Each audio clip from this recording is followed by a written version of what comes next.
Imaginez, votre direction veut un rapport 360 degrés sur chaque client. Pas juste le nom, mais aussi son nombre total de commandes, le montant total dépensé, la date de sa dernière commande, et même son panier moyen. C'est un besoin courant en entreprise. Et pour le réaliser avec nos tables clients et orders, ça demande une requête SQL un peu plus musclée. Voici le code. On joint les tables, on agrège avec count, sum, max et AVG, puis on regroupe par client. C'est précis, mais c'est dense. Maintenant, imaginez que cette requête soit demandée par plusieurs départements.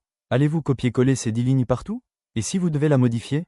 C'est là que la magie des vues opère. On va encapsuler toute cette logique complexe dans une définition stockée.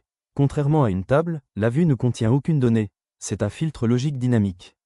Petite astuce de pro, au lieu de faire un simple create, utilisez toujours create or replace view. Pourquoi? Parce que si vous voulez ajouter une colonne ou modifier un calcul plus tard, SQL mettra à jour la vue existante sans vous envoyer d'erreur, cet objet existe déjà. J'ai choisi le nom v-customer-360-report. Un nom clair, en anglais, qui respecte les conventions professionnelles. Pour vos collègues, ce n'est plus qu'une simple table à interroger. Premier avantage, la simplicité. Fini les 10 lignes de code, une simple select astérisque suffit. Le marketing peut l'utiliser sans être un expert SQL. Deuxième avantage, la maintenance. Si la façon de calculer le panier moyen change, vous modifiez la vue à un seul endroit. Tous les rapports qui utilisent cette vue sont automatiquement à jour. Troisième avantage, la sécurité. Vous pouvez donner accès à cette vue sans donner l'accès direct aux tables clients ou orders entières, protégeant ainsi les données sensibles. Les vues sont un pilier fondamental de la modélisation de données et de la business intelligence.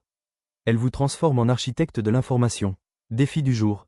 Si j'insère une ligne de données directement dans ma table orders, est-ce que ma vue consomme de l'espace disque supplémentaire pour afficher cette nouvelle ligne? A. Oui, elle duplique la donnée. B. Non, elle ne stocke que la définition de la requête. Abonnez-vous pour plus d'astuces SQL.